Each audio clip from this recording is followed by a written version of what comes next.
Assalamualaikum warahmatullahi wabarakatuh. Waalaikumsalam warahmatullahi wabarakatuh. Perkenalkan, nama saya Ahmad Humaydi Bayi. Yang saya ingin tanyakan, di era yang semakin maju ini, akses YouTube itu sangat gampang diakses gitu loh. Sedangkan yang saya sering lihat justru para yang disebut ustadz, kiai atau apa itu justru saling menyalahkan gitu, saling membid'ahkan atau mengkafirkan gitu loh. Sedangkan kita sebagai orang awam sangat mudah untuk mengakses.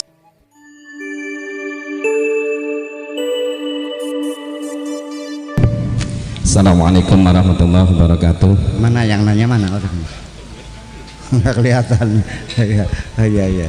Nama saya Zainuddin, Pak Kiai, Buya. Maaf Buya. Biasanya orang kalau banyak berbicara itu biasanya pelakunya Buya. Contoh, kalau seorang tukang bakso, maka dia akan berteriak bakso, bakso, bakso, selalu keliling. Kemudian tukang somai juga demikian. Bagaimana dengan orang yang mengatakan kepada orang lain itu bid'ah, bid'ah? Apakah itu juga tergolong seperti itu? Saya mohon pencerahan oleh Buya. Terima kasih. Assalamualaikum warahmatullahi wabarakatuh. Waalaikumsalam. Begini, bid'ah menurut dia, ya kan gitu. Kafir menurut dia. Bapak kafir enggak? Ya sudah, nggak usah marah. Kafir kata dia. Bapaknya kafir enggak? Enggak, ya udah nggak usah marah. Saya ini lelaki paling ganteng, Bu. Beli ngantel sih mah. Tiba-tiba ada orang bilang bocah blesak. Saya ketawa. Saya nggak usah marah, yang saya ganteng kok dibilang blesak, gimana lagi? Ya kan gitu. Nah, ketika kita menghadapi orang semacam itu, jawaban kita yang terbaik adalah pura-pura tidak tahu saja. Karena untuk menjawab orang yang seperti itu, yang paling hebat adalah kita pura-pura tidak tahu. Orang yang semacam itu akan lebih sakit hati kita abaikan saja daripada kita jawab. Gitu. Betul nggak? Tinggal pergi aja, udah mending botong ising, guys. Sebab tidak perlu perdebatan. Tolong hindari perdebatan. Perdebatan hanya menimbulkan permusuhan. Ya. Orang itu melihat Bapak kafir, ya sudah, mangga silakan. Yang berhak mengatakan kafir siapa sih? Dari mana tahu Anda kafir? Kadang-kadang dia kafir, dia sendiri tidak mengerti kafir itu apa.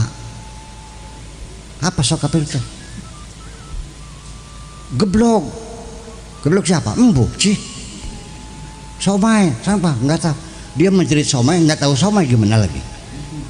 Lucu kan jadinya. Udah, sekarang begini. Iblis percaya sama Allah nggak? Iblis lebih ma'rifat dari ibu-ibu kok. Khalaqtani min narin wa khalaqtahu min tin. Iblis meyakini Allah adalah Khaliq. Kenapa disebut kafir? Karena iblis sombong, aba wastakbarok. Karena sombong dia disebut kafir. Betul nggak? Iblis disebut kafir kenapa? Sebabnya apa disebut kafir? Karena sombong, bukan karena tidak beriman, karena sombong. Jadi orang sombong itu namanya orang kafir. Jadi siapapun di sini yang sombong, kan saya boleh dasar kafir loh gitu. Iya, jadi maksudnya kafir itu sombong gitu maksudnya. Ada lagi, Allah mengatakan orang kafir itu orang medit. Orang medit kafir juga. Innal ladzina yabkhuluna wa ya'muruna nasa bil bukhli wa yaktumuna ma atahumullahu min fadlih inna a'tadna lil kafirina adzabam muhina. Orang-orang yang medit, ngajak-ngajak orang medit, menyembunyikan nikmat Allah, sudah kami siapkan untuk orang-orang kafir itu hukuman yang menghinakan. Berarti orang medit kafir enggak? Orang medit kafir enggak? Kata siapa? Kata Allah. Jadi di mana saja ketika ada orang medit, dasar kafir lu. Jadi kafir itu orang sombong, orang medit, kan gitu. Orang hasud. Kemudian orang yang nggak tahu diri, tidak tahu berterima kasih. Walaqad ta'adzana rabbukum la in syakartum lazidanakum wa la in kafartum inna azabi. Orang yang tidak mensyukuri nikmat adalah orang kafir. Seorang anak yang tidak berterima kasih akan kebaikan ibunya, katakan dasar anak kafir tuh. Betul enggak? Jadi kafir itu begitu. Adapun orang yang non muslim, yang Islam, itu agamanya apa? Kalau Buddha ya Buddha, kalau Hindu Hindu, kalau ini namanya ahli kitab, gitu dong. Jangan dibilangkan jangan kafir tapi non muslim lah. Jadi orang kafir itu disebutnya non muslim gitu. Iya gitu tah. Iblis kafir enggak? Kafir. Boleh enggak iblis adalah non muslim?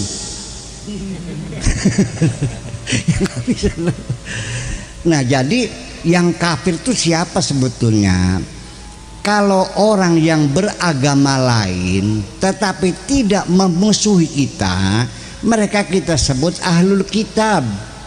Seperti Nasrani dan Yahudi, itu namanya ahlul kitab. Yang kafir siapa? Orang yang sombong, orang yang medit, orang yang kasut, orang yang tidak bersyukur. Jadi kafir itu adalah kata sifat. Paham dikit nggih? Nah, kemudian lagi orang-orang yang disebut kafir itu adalah siapa saja yang memusuhi kanjeng Nabi Muhammad. Jadi agama apapun kalau tidak memusuhi bapak-bapak jangan dibilang kafir dong. Betul nggak? Orang baik-baik aja aja. Betul nggak gitu? Ya udah, kita negara Indonesia, ini negara milik kita bersama, kita bebas beragama apapun juga, ya sudahlah. Jadi di sini ya, di sini memang nggak ada orang kafir, dalam artian tidak ada saling memusuh, kita damai kok. Adanya kafir medit, kafir sombong, kafir kasut gitu.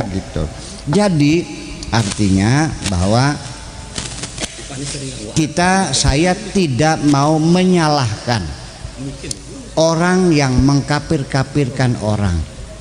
Saya tidak menyalahkan orang yang membidah, mangga itu hak dia untuk mengatakan semacam itu. Tapi saya hanya ingin mengatakan bahwa saya sendiri tidak tahu membedakan mana orang yang beriman, mana yang munafik, mana yang pura-pura. Itu hati saya tidak tahu hati orang. Percaya enggak? Masalah iman, masalah kufur urusan hati. Nahnu nahkumu bidzawahir wallahu yatawalla bis sarair.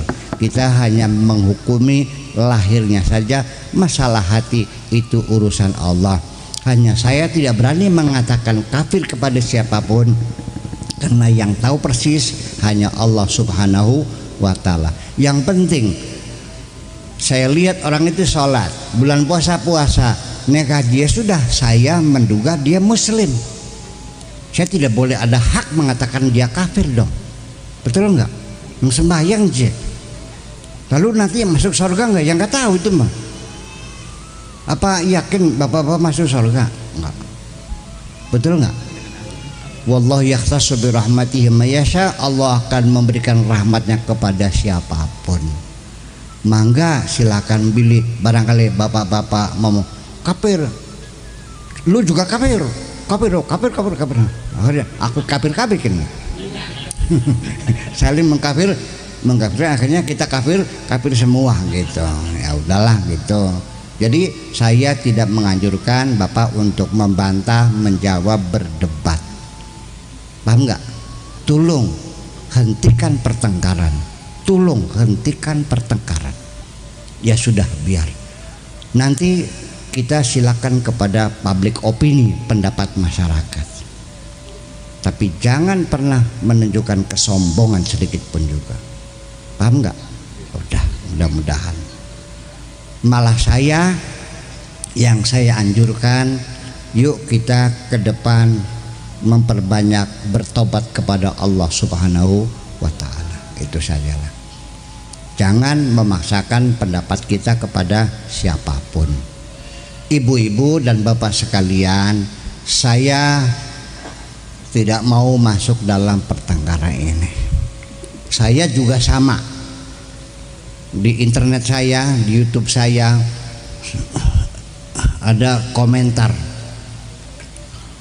Ternyata setelah saya datang ke Pondok Candang Pinggan, ternyata Buya Sakur adalah kafir.com.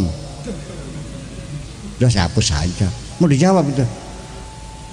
Kalau bapak-bapak, ibu-ibu digigit anjing, tolong jangan sekali-kali anjing itu kau gigit lagi. Lebih baik diserawat karo balung, kasih makan yang kenyang. Kalau dia sudah pernah dikasih makan kita, selamanya dia tidak akan menggigit kita lagi. Itu, terima kasih.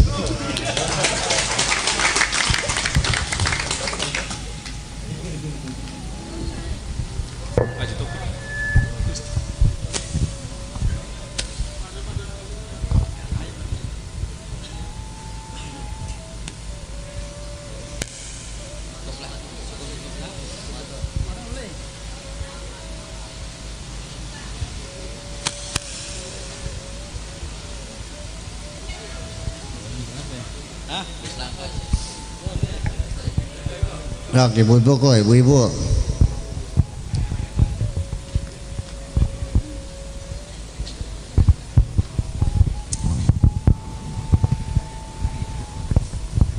Assalamualaikum warahmatullahi wabarakatuh. Waalaikumsalam warahmatullahi wabarakatuh. Perkenalkan, nama saya Ahmad Humaydi, Bayi. Yang saya ingin tanyakan, di era yang semakin maju ini, akses YouTube itu sangat gampang diakses gitu loh. Yeah. Sedangkan yang saya sering lihat justru para yang disebut ustadz, kiai atau apa itu justru saling menyalahkan gitu, saling membid'ahkan atau mengkafirkan gitu loh. Sedangkan kita sebagai orang awam sangat mudah untuk mengakses YouTube gitu. Nah, pertanyaannya bagaimana menyikapi kita pengguna media sosial yang yang kita tonton itu kiai yang saling menyalahkan satu sama lain seperti itu. Jangan sampai kita malah terprovokasi gitu. Terima kasih. Assalamualaikum warahmatullahi wabarakatuh. Ya, mau lihat bang, lihat aja, nggak usah ditutup, lihat aja, anggap aja tontonan. Enak kan? Di sandiwara kalau udah nggak ada gulatnya, alamnya ke sandiwaranya. Ya iya dong. Iya, jadi kita lihatnya sebagai tontonan gitu. Ya udah. Malah justru nanti kita semakin pintar. Kita semakin pintar. Begini, kita netral aja dulu. Dua orang bertengkar saling salah menyalahkan. Jangan pertama-tama kita jangan terburu-buru memihak siapapun. Oke? Kita netral saja. Nanti dalam berargumentasi ini dalil itu kita banyak ilmu loh.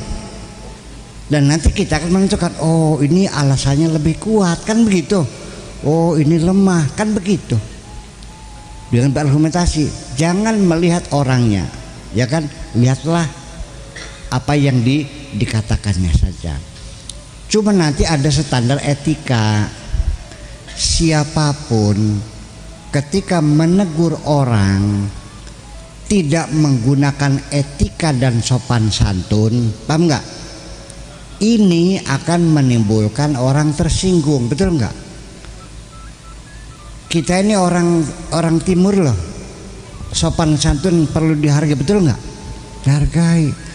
Saya melihat ada orang sletingnya terbuka.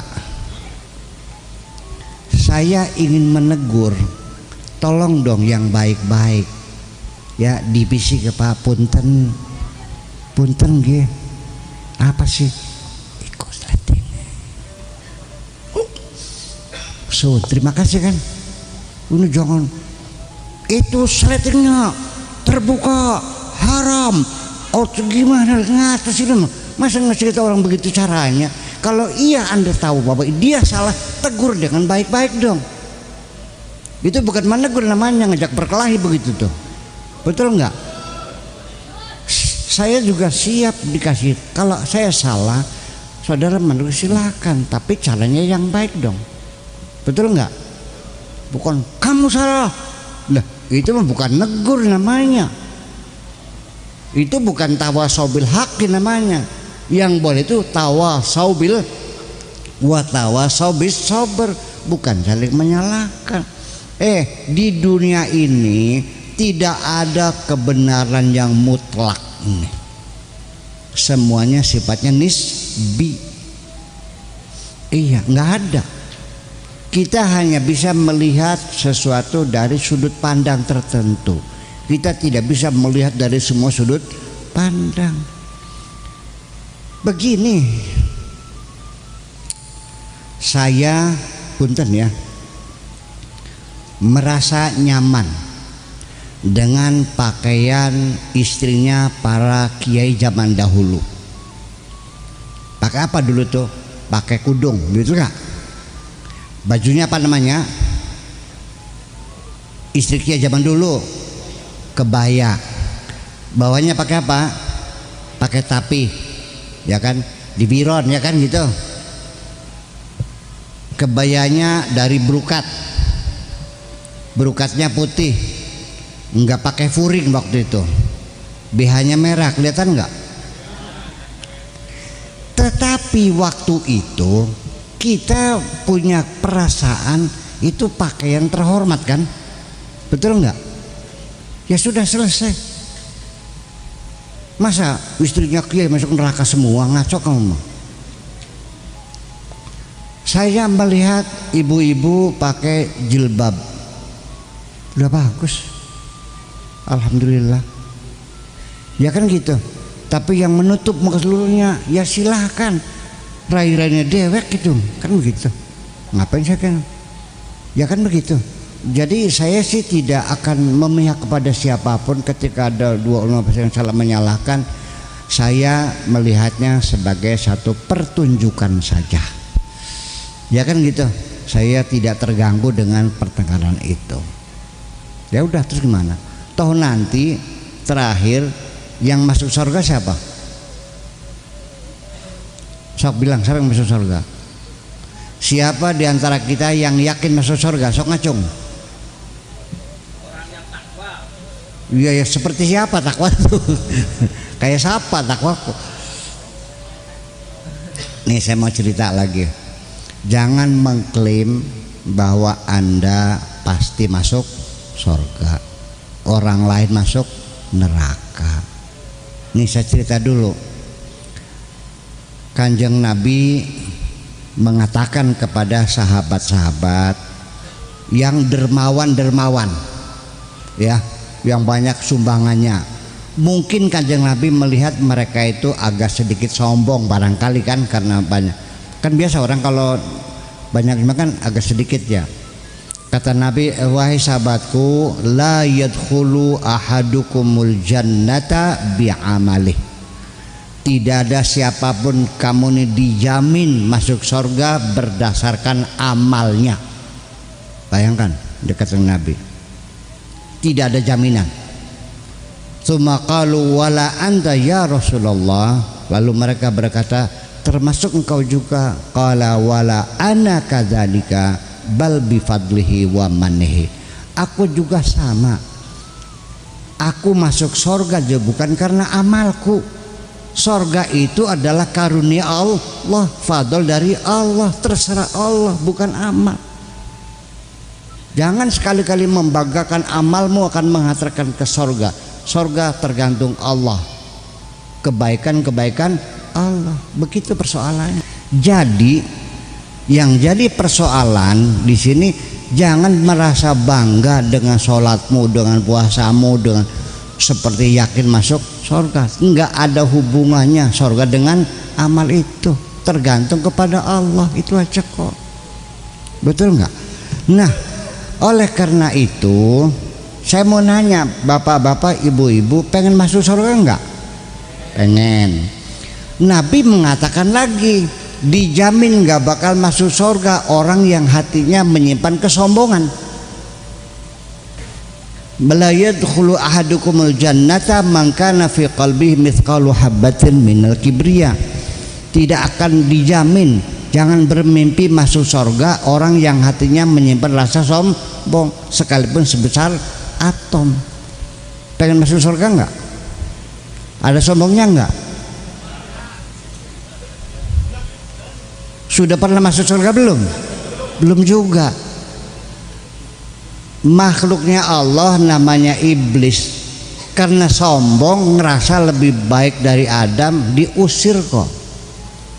Apalagi kita belum pernah masuk sudah bisa masuk gak kira-kira? Nah itu makanya, jadi ternyata kesombongan ini bukan karena kaya saja, bukan karena sakti saja, bukan karena pintar saja. Orang yang merasa dirinya benar juga bisa sombong. Jangan pernah merasa benar.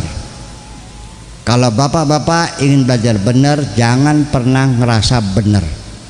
Sebab orang yang ngerasa benar itu sudah nggak benar. Orang yang benar itu orang yang tidak pernah ngerasa benar, tapi ngerasanya salah melulu. Apalagi ngerasa paling benar sendiri. Itulah makhluk yang paling tidak benar sendiri, karena orang yang ngerasa paling benar sendiri selalu menyalah-nyalakan orang lain dan bertengkar dengan siapapun, dan di penghujungnya memaksa orang lain supaya sama seperti dirinya sendiri. Udah gitu aja jawaban sama. Jadi kita nggak usah risih, biarin aja, anggap aja tontonan yang seru lah gitu. Kafir, kamu juga kafir, kafir-kafiran gitu. Kan serem jadinya, kan nggak bayar, tontonan gratis kan. Yuk kita ke depan melihat orang bertengkar, anggap saja sebagai tontonan gratis. Terima kasih, gitu aja dah.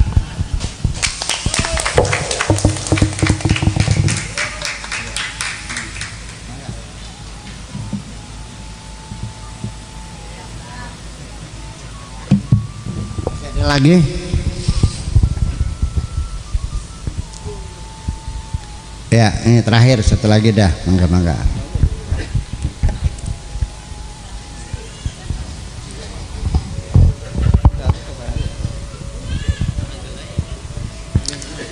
Oke, kalau sudah saya akan jelaskan selanjutnya. Udah cukup, nggak ada lagi? Oke, begini. Begini. Kalau ada orang Islam yang ngerusakin rumah orang, yang mukulin orang, ya kan gitu. Ini dari mana ilmunya? Kamu niru siapa? Apa niru Napoleon Bonaparte? Niru Hitler?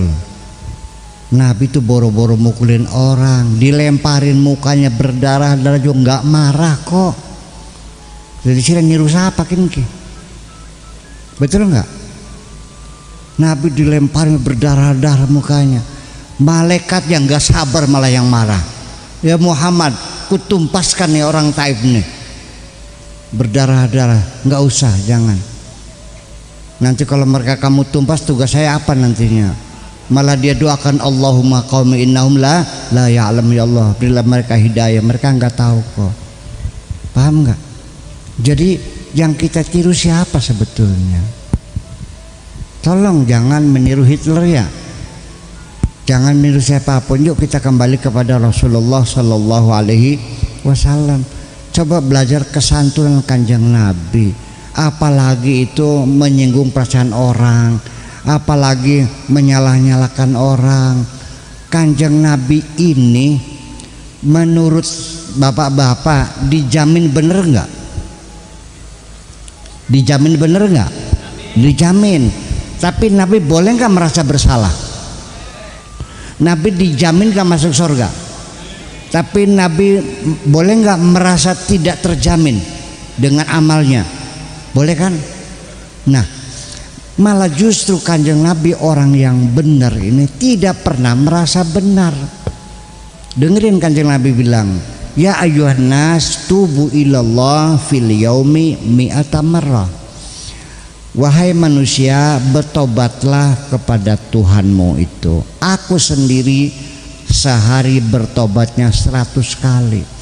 Nabi Muhammad yang dijamin oleh Allah tidak ada salahnya, malah dia bertobat sehari 100 kali. Nah kita ini bapak-bapak ibu-ibu yang tidak dijamin benar, tobatnya berapa kali? 5 kali. Bayangkan. Nah lalu yang jadi persoalan kan begini, orang yang benar tuh orang yang tidak pernah ngerasa benar. Kalau orang sudah ngerasa benar itu berarti sudah tidak benar, apalagi ngerasa paling benar sendiri. Orang yang rasa paling benar sendiri itu selalu bertengkar dengan siapapun, selalu menyalah-nyalahkan siapapun, akhirnya memaksa siapapun. Punten ini mah, Nabi itu tidak pernah ngerasa benar, tidak pernah ngerasa paling benar, tapi ngerasanya selalu bersalah, sehingga sehari tobatnya ini yang benar yang begini, paham nggak? Ya, nih yang menyebabkan Nabi bertobat tuh apa sih salahnya? Ini ceritanya di Al-Quran, bahwa suatu hari Kanjeng Nabi sedang rapat dengan para sahabat, tiba-tiba ada orang buta datang, tekluk datang. Ini lagi rapat penting. Orang buta biasanya ngobrol nganggur kan. Mungkin Nabi kurang cocok hatinya, ini orang buta ngapain, merasa terganggu, lagi rapat penting soalnya. Jadi merengut barangkali gitu, sama berpaling muka. Dengan cemberut saja, berpaling muka, langsung ditegur oleh Allah Subhanahu wa ta'ala.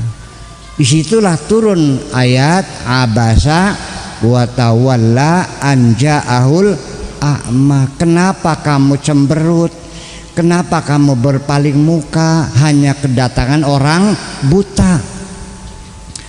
Teguran Allah semacam itu menyebabkan Nabi menangis, konon ceritanya sampai 3 hari 3 malam. Nitikan air mata, ya Allah ampunilah aku ya Allah. Ingat lagi ya Allah ampuni aku. Yang jadi pertanyaan, Nabi Muhammad menangis minta ampun. Yang saya jadi pertanyaan, orang buta dicemberutin tersinggung nggak? Sebabnya apa? Konon orang buta, kita berpaling muka kepada orang buta, marah nggak orang butanya? Sebabnya apa? Jadi Nabi menyinggung orang nggak? Ya enggak dong, betul nggak? Nabi membuat orang buta marah nggak? Enggak. Siapa yang marah? Allah yang marah. Ketika engkau tidak menghormati sesama manusia, Allah yang marah kepada kamu. Paham li? Jadi tolonglah hormati sesama manusia ini. Apalagi kita sesama agama Islam. Kepada non muslim juga nggak boleh dikafir-kafir begitu tuh. Kita sama-sama bangsa Indonesia kok. Paham li? Negeri kita bersama, kita bersaudara, bersahabat, sebangsa setanah air. Ya silakan kita damai saja. Paham li? Negara ini bukan negara agama, bukan negara Islam, ini negara bertuhan, namanya Pancasila. Paham bikin ke? Siapapun berhak tinggal di sini. Itu aja kebersalahannya. Yuk kita hormati. Angin teman sih, surga mah dewek-dewek ini. Iya kan, betul enggak? Suami istri, apa yakin bu bahwa suamimu masuk surga, ibu makan ke bawah? Wala taziru waziratu wizra ukhra, masing-masing bertanggung jawab masing-masing. Itu persoalannya. Ya kan gitu. Jadi jangan ragu-ragu. Percayalah, yuk kita saling menghormati saja. Ya, menegur orang yang baik-baik. Punten ya kan gitu. Dengan baik punten. Jangan membuat permusuhan. Saya mau nanya bu, enak bertengkar atau enak berpelukan bu? Ya sudah, enak damai berpelukan. Kita bermesra, kita saling mencintai, kita kerjasama, ngapain sih? Ya kalau ada hal semacam itu, yuk kita bicarakan secara terbuka. Bagaimana baiknya kita mengalah, masing-masing ngalah. Yuk baiknya bagaimana, kan diselesaikan bersama-sama, bukan dengan marah-marah. Jadi nanti pada akhirnya mah begini, pelajaran bagi kita bahwa kita menegur orang dengan cara baik-baik saja itu belum tentu orang itu senang. Percaya enggak? Saya pernah menegur imam baca Fatihahnya salah. Saya kata di situ, ya kana budu wa ya kana sa'ini ihdinas sirat. Nah sa'ini enggak ada fil mudhari majrur nih. Saya katakan sebelum saya menegur, saya bilang sama Pak Imam supaya jangan tersinggung, saya sanjung dulu. Ya kan taktiknya gitu. Suaranya bagus, merdu. Oh ya, kesubun. Lagunya enak. Kesubun. Makharijul hurufnya juga pas ya. Tetapi tadi bagusnya nasta'inu, jangan nasta'ini kalau langsung bacanya. Begitu saya menegur baik-baik saja, itu langsung dia sirannya mondok ke pirang tahun. Tuh, masya Allah, saya menegur baik-baik tersinggung. Apalagi kalau saya melakukan seperti yang terjadi di depan mata saya sendiri, ada khotib baca Qur'annya salah, langsung ditarik mundur. Enggak bener bacanya, turun sudah sampai stroke orangnya. Bayangkan, apa begitu caranya? Jangan begitu dong, pakai sopan santun. Paham enggak? Ke depan yuk kita menegur orang boleh. Tetapi kalau resikonya menimbulkan pertengkaran, sebaiknya tidak usah menegur siapapun. Tanggung jawab masing-masing. Paham enggak? Itu hanya kebaikan kita menegur. Kalau kita enggak ya enggak apa-apa kok. Betul enggak? Tapi jangan memaksakan orang lain. Saya mohon dengan hormat bapak-bapak semuanya, jangan pernah menegur orang dengan cara yang kasar, dengan sopan saja. Tetapi juga dipertimbangkan. Kalau lihat mukanya, lihat matanya beda, kayak tersinggung, tolong sebaiknya kita enggak usah menegur. Paham? Orang menegur itu tidak memaksa, nurut silakan, enggak ya udah. Waman sya'afal yu'min waman sya'afal yakfur, ngandel ya sorok beli ya wis. Beli aja, mang jangan ke situ ada sumur, ngapain ya los belum kejebur puas beli kun. Itu aja persoalannya ya. Saya harapkan mudah-mudahan ke depan yuk umat Islam, yuk kita damai-damai saja, nggak usah saling bertengkar, ya kan gitu. Masing-masing tinggal masing-masing.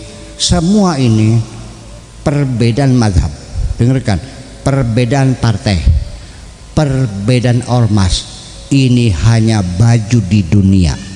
Oke? Nanti kita menghadap Allah akan ditelanjangi semuanya itu. Yauma la yanfa'u malu wala banun illa man atallaha biqalbin salim. Yang dibuka nanti dada kita, hati kita yang akan dinilai oleh Allah. Yang bisa ketemu Allah hanyalah orang yang hatinya baik. Jadilah engkau orang yang hatinya baik.